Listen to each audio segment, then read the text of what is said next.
Allez hop, on est parti. Alors une première question sur comment est née un petit peu cette aventure. C'était un scénario pour le cinéma? Oui, absolument. J'étais scénariste en studio à l'époque. Et puis il y a une productrice qui est venue me rencontrer qui s'appelle Corinne Bénichou, qui connaît Stéphanie Chevrier, qui est la directrice des éditions Don Quichotte. Et puis au lieu de le développer pour DreamWorks à la base, pour qui je travaillais, l'idée ça a été d'en faire un roman.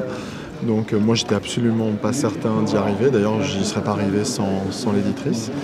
Et voilà, c'est vraiment parti de là. Et d'ailleurs il y a quelques mois, il y a un hebdomadaire du cinéma qui s'appelle Le Film Français, qui est vraiment l'hebdomadaire des professionnels, qui a fait sa une avec ça en titrant pour la première fois un scénario d'un roman à succès, et pas le contraire. Et c'est vrai que c'est une démarche, on n'y a pas pensé, le but c'était pas de faire ça, mais c'est pas une démarche habituelle. Ouais. Donc, et on va peut-être même reproduire sur un autre scénario. C'est parce que malgré les épreuves de l'écriture, comme disait Bernanos, la douleur d'écrire, le bonheur d'avoir écrit. Alors justement, parlons de l'écriture. Si vous êtes habitué plutôt, comment est-ce qu'on écrit un scénario, comment est-ce qu'on écrit un roman? Est-ce que ça a été difficile? Ah ça n'a rien à voir, parce que d'abord, je suis pas romancier, c'est-à-dire que j'apprends, et puis alors, pour le coup, j'apprends vraiment. Et c'est ça qui est difficile, parce qu'au bout d'un moment, sans prétention, à partir du moment où vous avez un nom dans un métier, moi j'ai eu la chance de travailler aux États-Unis comme en France, et donc de pouvoir vraiment travailler des grands réals et tout, on prend confiance, peut-être un peu trop des fois, mais en tout cas, on a l'impression de connaître un minimum, même si chaque scénario c'est déjà une évolution, et j'essaie d'être un peu moins mauvais à chaque fois. Mais on a vraiment, moi je sais maîtriser en tout cas mon temps de travail sur le scénario, et alors le roman, pas du tout. Et ça a été vraiment la difficulté d'abord pour l'éditrice et pour moi dans un autre cadre, elle justement de me cadrer, d'arriver à me donner des éléments sur lesquels elle peut se tenir, parce qu'elle a un risque économique que moi j'ai pas à ce moment-là. Et moi pour trouver comment on écrit un roman. Moi je me souviens toujours d'une remarque super vraie la première fois où je rends mon premier travail avec un nombre de mois de retard absolument indécent, et où elle me dit c'est super Frédéric, mais t'es pas au cinéma, donc ce serait bien que tu nous décrives un petit peu là où ils sont. Et quand on écrit pour le cinéma, on écrit, et le film c'est pas du texte, le film c'est l'image, le son, la lumière, le jeu, le texte. Donc il y a des éléments naturellement qu'on ne met plus dans l'écriture, et il va falloir réapprendre, qu'il a fallu et que je réapprends à mettre à l'intérieur, parce que c'est pas encore gagné. Et puis après, au niveau de la technique d'écriture, c'est plus une bataille avec soi-même, d'exigence et de concentration sur le long terme. Le scénario, c'est un sprint, le roman, c'est un marathon, et il faut vraiment apprendre à rester concentré sur le long terme, ce qui est vraiment un problème pour moi en tout cas. Voilà. J'ai l'habitude. Comment est née l'idée des Dolce? Alors, j'ai fait une conférence ce matin, je vais reprendre un élément j'ai dit que je n'écrivais pas, j'écris les histoires que mes parents ne m'ont pas racontées, et c'est vrai. C'est vrai? Oui, j'ai des parents formidables, tout va bien, je les aime, pas de soucis, et c'est grâce à eux que j'en suis là, mais c'était pas leur truc de me raconter des histoires. Ils m'ont raconté un livre d'ailleurs qu'ils m'ont offert quand j'étais plus grande, le Cirque Piccolo, pour tout vous raconter. Mais voilà, c'était pas leur truc. Et du coup, en tant que fils unique en plus, tu développes ton propre imaginaire. Et ce dont j'avais envie, c'était de trouver une histoire qui, moi, en tant qu'adulte, m'attire pas au niveau des effets spéciaux, mais m'attire au niveau de la magie et ce qu'elle peut engendrer. Et ce qui me plaît, c'est quand les choses sont presque vraies et pas totalement délirantes. Harry Potter, c'est génial, c'est délirant parce que c'est des effets tout le temps, et on est dans un truc qui n'est plus lié à aucun pilier ou fondation sur lequel on peut se reposer. Ce qui m'intéresse, c'est quand la fiction, elle dépasse un tout petit peu la réalité. C'est-à-dire qu'on se dit, tiens, mais est-ce que c'est possible? Et là, il commence à y avoir quelque chose qui est transgénérationnel pour moi, qui n'est pas lié simplement à l'imaginaire ou à l'élément, qui est lié à « Ah, mais si c'était vrai, si c'était possible ». Et ça, c'est quelque chose qui m'attire beaucoup. Et arriver à écrire sur la dernière famille de magiciens, ça m'éclatait vraiment, quoi. Voilà. Donc, et du coup, ça permet de placer aussi un petit peu d'histoire de références qui me tiennent à cœur. on va pas tout dévoiler, mais pour ceux qui ne l'ont pas lu encore... Je sais pas s'il y en a encore. S'il y en a encore. Donc, comment est-ce que vous pourriez présenter cette famille de 5 Alors, personnes? très simple. Donc, dernière famille de magiciens au monde, un grand-père, 2 parents et 2 enfants. Donc ils sont 5 et ils n'ont pas beaucoup de différence avec nous, c'est-à-dire qu'ils n'ont pas de baguette magique, il n'y a pas de dragon, il n'y a pas de sort. Ils ont 2 petites différences mais qui sont fondamentales. La première, c'est qu'ils utilisent 100% de leur cerveau, comme nous à notre naissance, mais on s'arrête très très vite et on va fonctionner en gros à 2% pendant toute notre vie. Eux, ça ne s'arrête jamais. Donc ils ont la mémoire totale, ils gèrent leur corps de manière incroyable.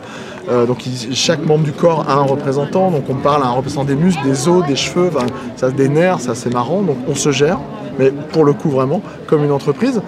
Et puis l'autre particularité qui va les vouer à leur destin, c'est que les 60% d'eau qui constituent le corps humain, pour eux, viennent de l'océan premium, c'est-à-dire l'océan autour du continent unique à la création de la Terre.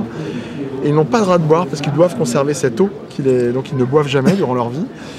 Un peu compliqué en société quand il faut trinquer, parce qu'on célèbre par le verre, donc eux c'est un peu compliqué. Les verres ils peuvent, mais le contenu ils n'ont pas le droit. Et ils ont dans cette eau qui les constitue la totalité des molécules de la faune et de la flore en eux. Donc ils représentent sans le savoir la dernière chance pour la Terre pour sauver son environnement. Et c'est pour ça qu'ils sont chassés, c'est pour ça qu'ils sont poursuivis par un énorme groupe qui s'appelle la Fondation 18 et qui peut depuis des années, depuis des décennies, depuis les dernières guerres mondiales, pollue, arrive à accélérer ce fonctionnement mondial qui détruit la société pour justement un jour en profiter.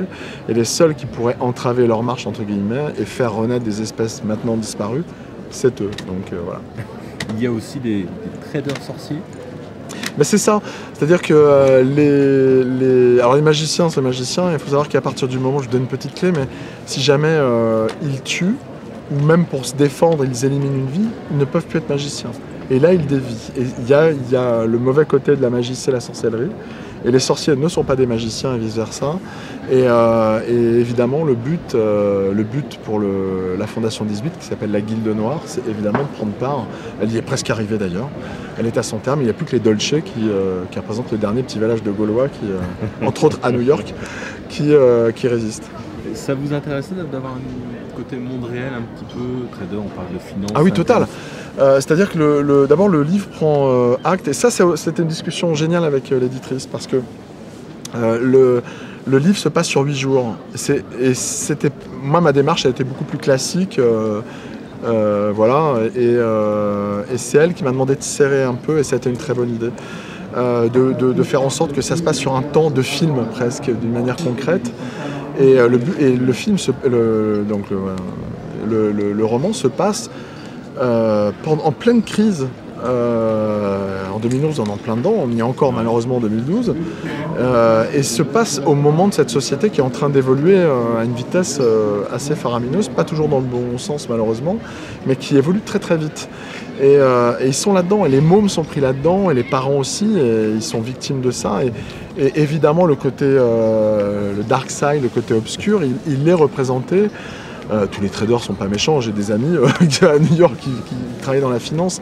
Heureusement, ça ne sert pas qu'à ça, c'est pas caricatural à ce point, mais il y a un côté qui nous emmène aujourd'hui au fond, quoi. Et puis au fond, à un fond qui est si loin que remonter ça va être compliqué. Donc, et y compris pour la planète, ce qui est quand même la première priorité qu'on a tendance à oublier avant l'économie. Voilà, et la planète n'est pas une économie, malheureusement, c'en est devenu une. Et c'est ça, eux représentant l'environnement contre lequel ils luttent. Voilà. On parle d'imaginaire, hein, vraiment, fantaisie fantastique. Je me suis laissé dire que votre travail aussi avant y touchait beaucoup. Est-ce qu'il y a des romans, des auteurs et pourquoi avoir plutôt choisi d'écrire quelque chose dans ce style-là? Alors je vais vous étonner. Moi je viens vraiment du monde du cinéma pour le coup, et en fait j'ai la chance de tomber dedans vraiment jeune. Alors dans les effets spéciaux, et j'ai travaillé pour beaucoup de films au niveau des effets aux États-Unis, que ce soit Matrix, Shrek ou des choses comme ça, mais la connaissance même de la littérature fantasy, je ne l'ai pas. Ça fait pas partie. Moi j'ai fait une maîtrise de lettres à la Sorbonne, c'est beaucoup plus classique dans mes lectures. Et la fantaisie, elle est venue par l'image. Maintenant, et je la découvre, j'ai rencontré un auteur génial chez Don Quichotte, qui s'appelle Lionel Davout par exemple, qui lui est vraiment, c'est son monde et c'est génial parce qu'il m'initie. Moi, je suis un néophyte pour ça et j'aime bien parce que c'est vraiment un monde à part et qui a ses règles, qui a ses auteurs, qui a ses fan clubs. C'est très très drôle et j'y rentre petit à petit. Mais c'est pas un monde que je connais, que j'identifie. Ouais, d'accord. Le Grand Prix de l'Imaginaire, du coup, hier. C'est pour le coup un livre de magicien qui devient un conte de fées. Voilà. Quel effet c'est important? Qu'est-ce que ça vous a fait de recevoir? Alors d'abord j'étais très ému. Moi j'aime beaucoup communiquer, j'ai pas de souci avec ça. J'ai une image. Alors j'étais sur scène pendant le prix, j'avais la voix qui tremblait un peu, j'étais pas fier. Mais d'abord je suis honoré parce que c'est vraiment un travail de collaboration. Ça a été une bataille, pas contre, mais avec l'éditrice, pas toujours facile pour elle. Voilà, de m'imposer des règles nécessaires pour justement laisser la liberté s'exprimer au mieux. Voilà, et puis comme j'ai pas 20 ans, je suis moins malléable, donc voilà, c'est un petit peu difficile. Mais d'abord, il y a un travail d'équipe. Et moi, j'aime, même si je le véhicule pas tout le temps, je travaille dans le cinéma qui est déjà un élément qui est vraiment quelque chose de collectif pour le coup. Si tout le monde essaye de se mettre la couverture à soi. Et là, recevoir ce prix-là, c'est vraiment, d'abord, c'est le premier roman et arriver à avoir un grand prix aussi prestigieux que celui-là, c'est énorme. C'est vraiment énorme pour le coup. C'est pas pour l'interview, et il y a quelque part où, comme toute œuvre de fiction, j'y crois pas encore. J'ai pas encore bien réalisé. Et je reçois des messages de mes potes, d'acteurs avec qui je travaille et tout, de réal, de prod. Et voilà. Et oui, je suis fier de véhiculer ça. Puis en plus, c'est une maison d'édition. Don Quichotte, c'est quelque chose de nouveau, donc c'est super. Il y a l'intention ou la possibilité d'avoir quelque chose de presque familial au sein d'une édition qui vient d'un groupe prestigieux qui est le Seuil. Donc il y a quelque chose d'humain et d'équipe de famille par rapport à ça, où on a l'impression de ramener un trophée comme une équipe de foot, quoi. C'est très marrant. Mais c'est un peu ça. Et puis j'ai fait des rencontres comme Jean-Luc Riviera et tout ça, dont je connaissais pas et qui me font découvrir voilà, le lectorat et comment il se positionne. Et non, je suis en pleine découverte, quoi. Donc mais alors, d'abord, je suis hyper fier. Et puis voilà, je suis ravi, quoi. Puis il y a une forme de... Moi, je suis en train d'apprendre mon métier de romancier, et puis il y a une légitimité qui arrive. Alors, c'est presque injuste quelque part, mais du coup, je vais pas la bouder, au contraire, quoi. Donc, je savoure. Et du coup, sur quoi vous travaillez actuellement? Quels sont vos projets? Alors, je viens de rendre... D'abord, il faut savoir que Les Dolce, la Roue des Magiciens, c'est le tome 1 d'une trilogie, dont on réfléchit fortement avec Aurélie, Kella et Stéphanie, de Don Quichotte à savoir si on sera à 3 ou voire même à 4 romans, d'une manière assez juste, quand j'ai remis mon chapitrage du tome 2 que j'ai rendu la semaine dernière. Donc le tome 2 est en travail, mais la première version est terminée. L'idée, c'était de savoir... j'avais mis trop de chapitres au départ, donc l'univers est vraiment très très large. Le tome 1 étant une vraie mise en place un peu rock'n'roll par rapport à ce qu'il arrive, mais qui est une mise en place de l'univers. Là, il se développe, il prend toute son ampleur, et du coup, il y a beaucoup de choses à raconter. Et contrairement au film, j'ai la possibilité de faire des choix à long terme et à positionner. Donc c'est ça qu'on est en train de faire en ce moment. Donc on discute de ça, on essaie aussi de sortir un peu des Dolce, de voir où on peut aller sur d'autres adaptations ou d'idées originales ou de scénarios écrits aujourd'hui. Ça, c'est un élément. Et puis au niveau cinéma, là j'ai plusieurs films, un que j'ai fait au mois de mars pour Philippe Lelouch qui se passe en Bretagne, qui s'appelle Nos plus belles vacances, qui a bien marché, qui est sorti au mois de mars et qui a bien fonctionné, ou un film qui vient d'être annoncé à la Gaumont avec François Cluzet et Guillaume Canet, qui s'appelle En solitaire, que j'ai écrit aussi. Donc voilà, il y a vraiment une activité très active. J'étais officiel de Cannes il y a une semaine et on a parlé du roman, justement, du lien entre les éditeurs et les producteurs, qui n'est pas assez présent. Ouais. Et avec Don Quichotte, c'est aussi un des éléments. C'est la première fois qu'il y a une productrice et une éditrice qui font un travail en commun pour que le roman il existe. Ça c'est... Enfin, moi je trouve ça moderne, voilà quoi.